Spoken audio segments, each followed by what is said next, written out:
Escuela Superior Politécnica Litoral. Facultad de Ingeniería en Mecánica y Ciencias de la Producción. Mecánica vectorial. Reporte técnico. Adorno deportivo en equilibrio. Realizado por José Obando, Michael Rosero y Manuel Jiménez. Docente, máster Eduardo Mendieta. Guayaquil, Ecuador, 2023. Introducción. En este informe se detalla el proceso de creación de un cuerpo rígido en equilibrio, basado en los principios de la estática y la mecánica vectorial. La estática estudia los sistemas en reposo y equilibrando las fuerzas y los torques para comprender y facilitar la construcción de estructuras rígidas. Por su lado, la mecánica vectorial se enfoca en los movimientos en tres dimensiones de los cuerpos mediante el uso de vectores, describiendo fuerzas y aceleraciones. Ambas disciplinas son fundamentales en la ingeniería y en la ciencia, asegurando la seguridad y el rendimiento de las estructuras rígidas. Captura del ejercicio. En la presente captura se puede visualizar un modelo 3D basado en la temática de deporte, donde el motivo principal de nuestro diseño es un deportista de snowboard que se mantendrá en equilibrio al rotar sobre un punto de apoyo. Objetivos. Como objetivo general, y lo mencioné anteriormente, está el hecho de diseñar un modelo de cuerpo rígido en equilibrio en base a un deportista de snowboard.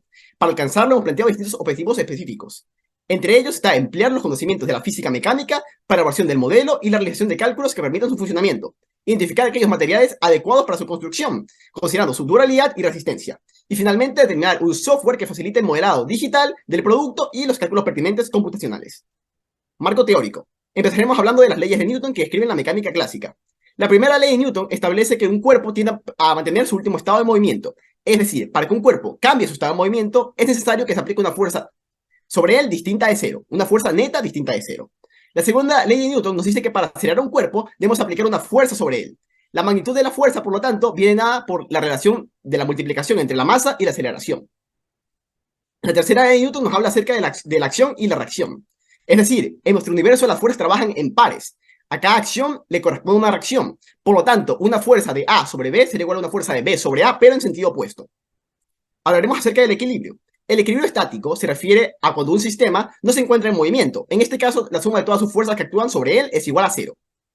En el equilibrio dinámico, asimismo como en el equilibrio estático, la suma de todas las fuerzas es igual a cero, pero en este caso el cuerpo se mantiene en movimiento sin variar su dirección ni velocidad. Ahora, hablando sobre los conceptos propios del prototipo, hablaremos sobre el centro de masa. En física, cuando hablamos de un sistema de partículas, nos referimos al centro de masa como el punto que se puede imaginar donde se concentra toda la masa del sistema. Se calcula como la sumatoria de las masas por las ubicaciones en un eje axial dividido por la masa total. Y finalmente hablaremos acerca del momento de fuerza, el cual es una cantidad física que refleja la fuerza que necesita para hacer girar un cuerpo rígido. Y viene dado por el producto cruz entre la distancia y la fuerza. Procedimiento. Planteamiento del problema. El proyecto es diseñar un adorno de snowboard que se mantenga en equilibrio estático y dinámico. Para ello es necesario aplicar los principios de la mecánica vectorial, en particular las condiciones de equilibrio. El reto es integrar elementos representativos del snowboard con las condiciones de equilibrio. Por lo tanto, hay que tener en cuenta factores como la distribución de masa, la rigidez de la estructura y la representación del deporte en sí mismo. Este desafío requiere un enfoque integral que combine la creatividad con los principios de la mecánica. Metodología. En la metodología tenemos 5 secciones o etapas. La primera de ellas fue el diseño inicial del prototipo, continuando con el modelado digital y la selección de materiales. Por último, se realizó la impresión y ensamblaje de las piezas y al final de todo, la validación del prototipo. En los equipos utilizados tenemos lo que son las piezas propiamente del adorno y los software que utilizamos. En las piezas tenemos lo que es el deportista del snowboard, el cual tiene como motivo principal el adorno en equilibrio, lo que mantiene por una parte haciendo peso y por lo veremos que es el pino, que este es el contrapeso que permite el movimiento de este deportista y los mantiene en equilibrio, como ya mencionamos anteriormente. En la varilla delgada es la unión entre deportistas y el pino. Esta será puesta posteriormente sobre el soporte de la base lisa, la cual tiene como función ser la base de la estructura. En los software lo que utilizamos fueron programas para el diseño del prototipo funcional y además para validar su funcionamiento. Cálculos teóricos. Para los cálculos teóricos del proyecto requerimos de las masas individuales de cada pieza que conforma el proyecto y las distancias de cada uno a partir de cada eje. Para ayudarnos a obtener las masas, utilizamos el software de impresión 3D Cruza Slicer e Inventor para obtener las longitudes necesarias.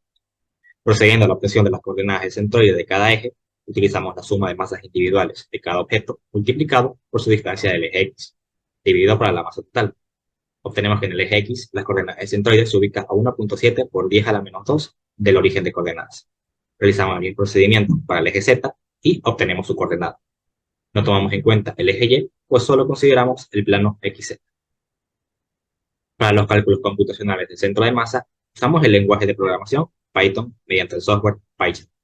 Este programa utiliza OpenCV junto con NumPy para realizar varias operaciones de procesamiento de imágenes. Aquí hay una breve explicación del código con sus funciones. Empezamos importando las librerías NumPy y OpenCV. Utilizamos cv2.imprint para leer una imagen del escritorio. cv2.cvtcolor convierte las imágenes a una escala de grises. Posteriormente se aplica una realización de las imágenes en escala de grises para obtener una imagen binaria invertida. FineContours encuentra los contornos de la imagen binaria, calculamos los centroides de los contornos encontrados y los añadimos a la lista centroids. La línea de códigos posteriores se encarga de ubicar los centroides de dicha lista en la imagen resultante, guardarla y presentarla en una ventana como se muestra en la figura.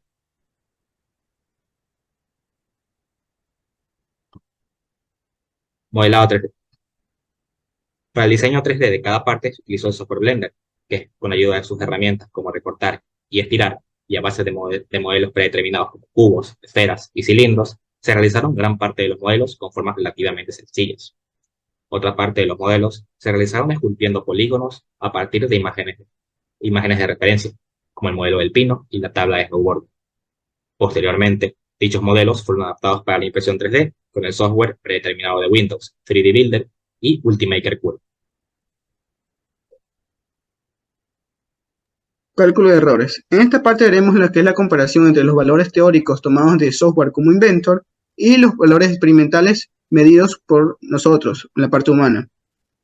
Un ejemplo de ellos tenemos lo que es el deportista de snowboard, teniendo como error porcentual, lo cual relaciona, como ya mencionamos, el valor teórico y el valor experimental por un porcentaje de 100, de la base de 0,8% y la altura de 0,23% respectivamente. Ahora, en los cálculos de errores porcentual del centro de masa, utilizamos lo que es el eje X y el eje Z. Son los dos ejes, por tanto es un cálculo bidimensional. Para el eje X tenemos un error de 10,53% y para el eje Z un error de 27,87%. Gráficas. A continuación, tenemos algunas gráficas que representan información sobre la cantidad de material que aproximadamente el software estimó que se utilizaría para cada una de las piezas. E información de la ubicación del centro de masa del modelo, como el margen de error, que obtuvimos a partir de los resultados obtenidos manualmente con los computacionales.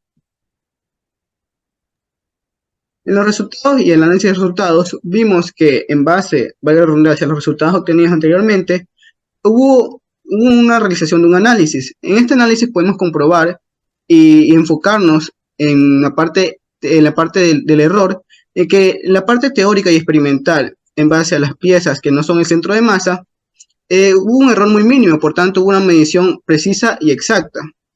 Ahora, a pesar de que esta medición fue buena, con respecto al centro de masa, su cálculo sí tuvo un error mayor, por lo que podemos deducir que debido a la dificultad de obtener los datos de la masa, debido también al material que utilizamos, este error fue mayor, como lo pudimos comprobar mediante la gráfica mostrada anteriormente. Los software utilizados. Los software que utilizaron fueron Fusion 360, Autodesk Inventor, Ultimaker Cura, Blender y por último PyCharm, donde se realizó el cálculo computacional del centro de masa. Conclusión. A manera de una conclusión general, podemos decir que el proyecto demuestra un cumplimiento efectivo de la aplicación de conocimientos sobre equilibrio estático y dinámico. Además, se destaca la importancia de programar y desarrollar el prototipo con datos reales de máxima precisión para mejorar la eficacia y también la productividad de nuestro proyecto. A partir de esto, nosotros podremos evitar posibles errores que sean significativos y nos consideren un gasto innecesario de repetidas impresiones en 3D.